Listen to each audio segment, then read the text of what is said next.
General secretary तालका bar association मोरो जेके वकील साहबान वेठा आहिनि सभिनी खे अस्सलाम वालेकुम।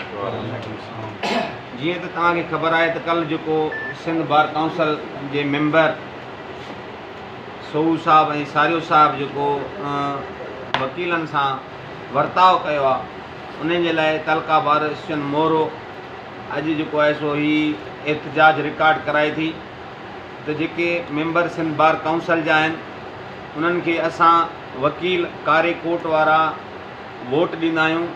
इन जे करे वोट ॾींदा आहियूं त हू सिंध बार काउंसिल में वञी करे असांजी नुमाइंदगी कनि ऐं असांखे प्रोटेक्ट कनि ऐं असांजी भलाई जे लाइ वञी करे उते कमु कनि ऐं असांजी मालिकी कनि। जिन खे असां वोट ॾेई हितां मोकिलियो आहे उहे बि कारे कोट वारा आहिनि, असां बि कारे कोट वारा आहियूं। तव्हांखे असां इन करे वोट ॾिना त तव्हां कारे कोट वारनि जो तहफ़ुज़ कंदो, बजाए जे तव्हां कारे कोट वारनि जे तहफ़ुज़ जे तव्हां उन्हनि खे थ्रेट कयो, तव्हां उन्हनि खे धमकायो, तव्हां उन्हनि खे जेका आहे ग़लति लैंग्वेज इस्तेमालु करे ऐं उन्हनि खे धमकियूं ॾियो त तव्हांजा लाइसेंस रद्द कंदासीं, उन्हनि खे शोकाज़ नोटिस ॾियो ऐं उन्हनि जा जेको आहे सो लाइसेंस रद्द कयो। इन जे लाइ कतई असां तव्हांखे वोट कोन ॾिना आहिनि। ऐं कहिड़े कानून में लिखियलु आहे त सिंध बार काउंसिल जा जेके मेंबर आहिनि उहे पंहिंजनि उहिदनि जो नाजाइज़ फ़ाइदो वठनि ऐं पुरअमन एहतजाज हर अवामी हर वकील हर उन माण्हू जो हक़ु आहे जेको पुरअमन एहतजाज करे सघे थो पंहिंजे हक़नि जे लाइ ऐं पंहिंजे हक़नि जे लाइ जिदोजहद करणु। तव्हांखे ख़बर आहे त ॾिसो गवर्नमेंट वज़ीर आज़म जे ख़िलाफ़ बि पुरअमन एहतजाज करे सघिजे थो, CM सिंध जे ख़िलाफ़ बि पुरअमन एहतजाज करे सघिजे थो। त पोइ असां पुरअमन एहतजाज कयूं था, तव्हां असांजे पुरअमन एहतजाज खे जेको आहे सो ग़लति सम्झो था ऐं तव्हां असांजे वकीलनि खे थ्रेट कयो था, धमकायो था। सिंध बार काउंसिल जे कानून में किथे लिखियलु आहे त पुरअमन एहतजाज न कयो? किथे लिखियलु आहे त तव्हां जेको आहे सो पंहिंजे हक़नि जे लाइ जाखोड़ न कयो? असां लीगल तरीक़े सां पुरअमन एहतजाज करे इहो तव्हांखे मैसेज ॾियूं था त बाबा जेके तव्हां ही फीसूं हिन महांगाई जे दौर में फीसूं वधायो था त ग़रीब वकील जेके आहिनि उहे अफोर्ड नथा करे सघनि। उन जे करे असां पुरअमन एहतजाज कयो आहे। तव्हां असां इलेक्शन जे दौरान असांखे वॾा वाइदा करे ऐं जेको आहे सो वोट वठी जॾहिं उन्हनि उहिदनि ते जेको आहे सो पहुचो था त पोइ तव्हां जूं अखियूं जेके आहिनि से मथे आसमान ते हलियूं थी वञनि। इन खे सख़्तु इन कयूं था, सख़्तु लफ़्ज़नि में मज़मत कयूं था इन ॻाल्हि जी त तव्हां जेको आहे सो कारे कोट जी जेको आहे सो इज़त जे बजाए तव्हां उन्हनि खे जेको आहे सो ग़लति लैंग्वेज इस्तेमालु कयो, उन्हनि सां बदसलूकी कयो ऐं पंहिंजे जेको आहे सो उहिदे जो नाजाइज़ फ़ाइदो वठो। इन खे असां वकील जेके बि तालका बार एसोसिएशन मोरो अॼु वर्क सस्पेंड करायो आहे, हड़ताल कई आहे, एहतजाज कयो आहे, ही कारियूं पटियूं ॿधियूं आहिनि। इन तव्हांजे इन जेको एक्ट आहे इन जे ख़िलाफ़ु एहतजाज कयूं था। ऐं वाइस चेयरमैन मोहतरम ज़ियाउल हसन लंजार साहब ऐं चेयरमैन साहब खां असां इहा घुर कयूं था इन्हनि कमेटी जा जेके मेंबर आहिनि सोऊ ऐं सारियो इन्हनि खे कमेटी मां हटायो वञे ऐं ॿिया कमेटी जा मेंबर कॉम्पिटेंट कमेटी जा मेंबर खणी अचनि मथे जेके वकीलनि जे काज़ जे लाइ स्टैंड वठनि ऐं जेके वकीलनि जे कारे कोट जी जेको आहे सो तक़दुस पामाल थियणु न ॾियनि ऐं वकीलनि जा जाइज़ मुतालबा जेके आहिनि उहे मञिया वञनि। असांखे हर इलेक्शन में इहो चयो थो वञे त हिन चकर सिंध बार काउंसिल जेको आहे सो वकीलनि जी मरण खां पोइ 20 लख जो जेको आहे सो पैकेज ॾींदी। तव्हां पैकेज 20 लख जो बि कोन था ॾियो, बजाए तव्हां असां वकीलनि जूं जेके फीसूं आहिनि, पहिरीं फीस हूंदी 1100 1500, उन मां तव्हां 3200 3500 करे छॾी। हाणे ॿुधो आहे तव्हां 7000 फीस करे छॾी। जेके नवां यंग लायर्स जेके इनरोल थियणु अचनि था उन्हनि जी 20 खां 25000 3000 फीस हुई आहे, तव्हां अचानक 40 खां 50000 60000 करे छॾी आहे। हिकु ग़रीब माण्हू गवर्नमेंटनि जो हाल आहे कोन, नौकरियूं मिलनि कोन थियूं। वकील हींअर जेको आहे सो जेके लॉ कॉलेज आहिनि उन में फीसूं एतिरियूं महांगियूं थी वियूं आहिनि जेके 10,000 15,000 आहियूं हाणे 70,000 रुपया फीसूं थी वियूं आहिनि। ऐं उहे जेके आहिनि से वॾी मुश्किल सां उहे कमीशनूं पास करे जॾहिं उहे अचनि था एनरोल थियण जे लाइ त तव्हां उते जेको आहे सो पंहिंजी हिकहटी कयो वेठा आहियो। हिकाटी खां पोइ वरी तव्हां जेको वकीलनि खे ऐं जेको आहे सो ग़लति लैंग्वेज तव्हां पढ़ियल लिखियल जेके आहे मेंबर आहियो असां तव्हांखे इन करे वोट ॾिना आहिनि तव्हां सोबर आहियो, तव्हां सुठा नुमाइंदा आहियो, तव्हां असांजे हक़नि जे लाइ जाखोड़ कंदो, तव्हां असांजे हक़नि जे लाइ वकीलनि जे हक़नि जे लाइ कारे कोट जे लाइ जेको आहे सो तव्हां जिदोजहद कंदो। त बजाए तव्हां वकीलनि खे जेको आहे शोकाज़ नोटिस ॾियो था, थ्रेट कयो था, उन्हनि जा लाइसन रद्द करण जूं धमकियूं ॾियो था, पुरअमन असां वकीलनि जो हर अवामी माण्हू जो हक़ु आहे त हू पुरअमन एहतजाज करे पंहिंजनि हक़नि जे लाइ आवाज़ उथारे। उन जे करे तालका बार एसोसिएशन मोरो कंडेम करे थी त इहो जेको आहे सो फौरी तौर ते वकीलनि जा जेके जाइज़ मसइला आहिनि उन्हनि खे ॿुधो वञे, उन्हनि खे विहारियो वञे, उन्हनि जूं ॻाल्हियूं ॿुधियूं वञनि, उन्हनि जा जाइज़ मुतालबात जेके आहिनि उहे पूरा कया वञनि ऐं जेके वकीलनि जे ख़िलाफ़ शोकाज़ नोटिस निकिता आहिनि उन्हनि खे फौरी तौर ते वापसि वरितो वञे।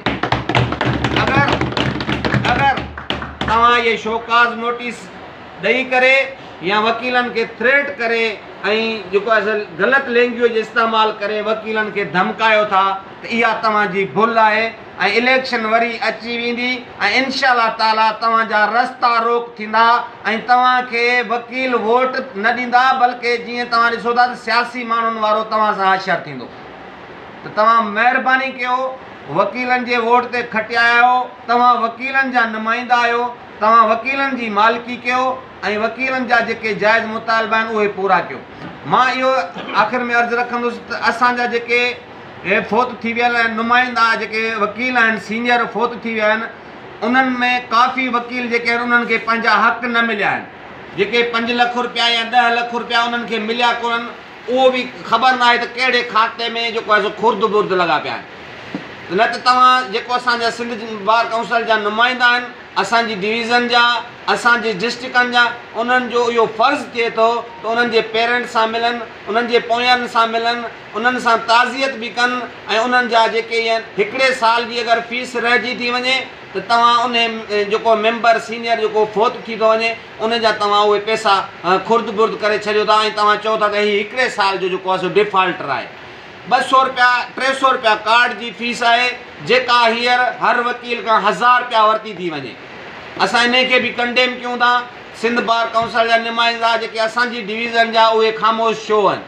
असां इहा बि जेको आहे सो एहतजाज कयूं था त असांजा जेके सिंध बार काउंसिल जा पंहिंजी डिवीज़न जा नुमाइंदा आहिनि उहे बि जेको आहे सो स्टैंड वठनि, वकीलनि जे वोट ते खटिया आहिनि त उहे बि वकीलनि जी भलाई जे लाइ स्टैंड वठी उन्हनि सां ॻाल्हाइनि त बाबा हीउ जेको आहे सो माटेली मां वारो सलूक छो आहे ऐं हीउ जेको हींअर उर्दू ऐं सिंधी वारो कार्ड इस्तेमालु कयो थो वञे कराची में ख़ुशूसन, इन खे बि असां कंडेम कयूं था। असां वकील कारे कोट वारा आहियूं ऐं असां पंहिंजी तव्हां असांजी ॿधी हूंदी, असांजी ज़बान कहिड़ी बि हुजे, असां सभु भाइर आहियूं। सिंधी उर्दू जो को बि कॉन्सेप्ट कोन्हे को, असां वकील आहियूं। असांजी ज़ात पात वकील आहे, असांजी ज़ात कारो कोट आहे, असांजी ज़ात कारी टाई आहे ऐं असां पंहिंजे वकीलनि जो तहफ़ुज़ करणु ॼाणूं था ऐं इलेक्शन ईंदी इंशाअल्लाह ताला जेके तव्हां बदसलूकी कयो था, वकीलनि खे थ्रेट कयो था, वकीलनि खे धमकायो था त इंशाअल्लाह ताला हाणे वकील तव्हांखे वोट न ॾींदा, मोट में न ॾींदा ऐं इंशाअल्लाह ताला तव्हांखे इलेक्शन में ख़बर पइजी वेंदी तव्हांजे रवैयनि जी करे। त असां इहो चऊं था त हीउ जेको शोकाज़ नोटिस आहे उहो फिलफोर वापसि वरितो वञे ऐं फौरी तौर ते वकीलनि जा जेके बि जाइज़ मसइला आहिनि उहे हल कया वञनि ऐं नाजाइज़ कॾहिं बि बर्दाश्त न कंदासीं असां। Thank you so much. बिस्मिल्लाहिर्रहमानिर्रहीम।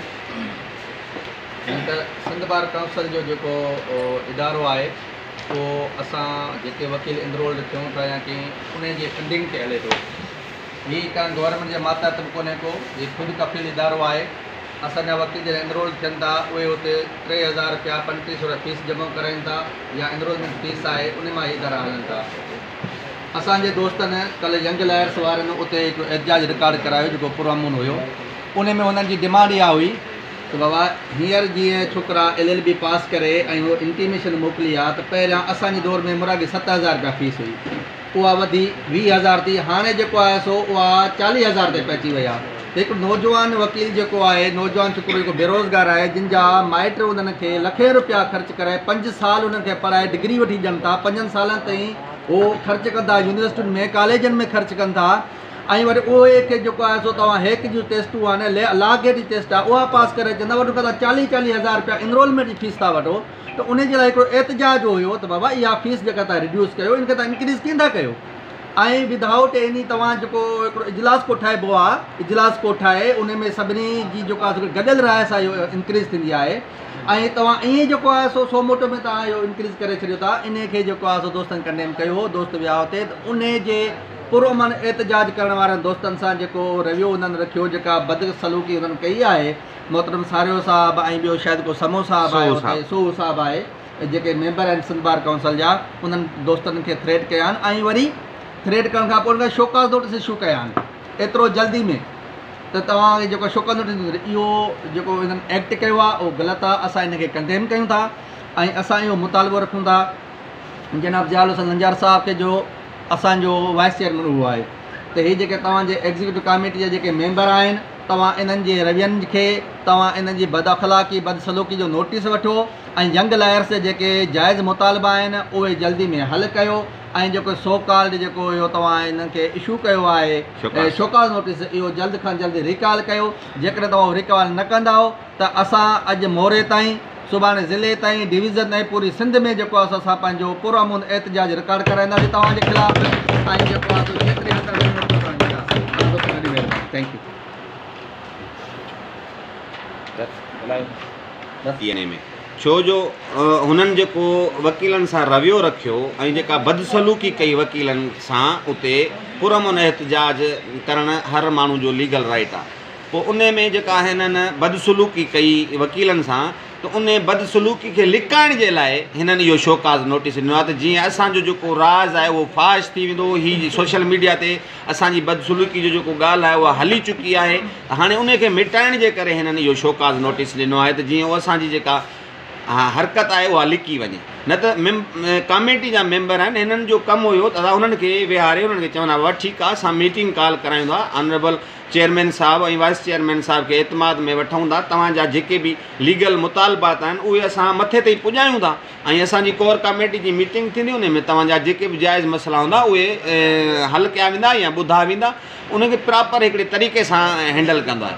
पर इहे माना जेको पुरअमन एहतजाज करे उन्हनि खे जेको आहे सो घटि वधि ॻाल्हाइणु ऐं उन सां बदसलूकी करणु, नाज़ेबा अल्फाज़ ॻाल्हाइणु, इन खे असां सख़्तु लफ़्ज़नि में कंडेम कयूं। इहो आहे वीडियो क्लिप आहे जेको सारियो साहब या हुननि जेको कंडक्ट आहे, जहिड़े नमूने सोहू साहब जेको आहे सो लैंग्वेज हुननि यूज़ कई आहे, उहा असां सोशल मीडिया ते बि शेयर कई आहे। ऐं तव्हां दोस्तनि खे ॾिना साहिबनि खे तव्हां बि उहा शेयर कयो त हिकु मेंबर आहे जेको यंग लायर्स जो जेको आहे सो हुते आहे, उहो हुननि खे ई ॿाहूं ॿधे थो साईं, तव्हां अल्फाज़ पंहिंजा सुठा यूज़ कयो। उनजे बावजूदि उथियो उथियो था अचनि, था विढ़ण था अचनि, ऐं उहा असां वटि आहे वीडियो रिकॉर्डिंग आहे, उहा तव्हांखे ॾिनासीं कहिड़े नमूने जेको आहे उहो हुते पंहिंजे मेंबरनि सां पेश अचनि था जेको आहे।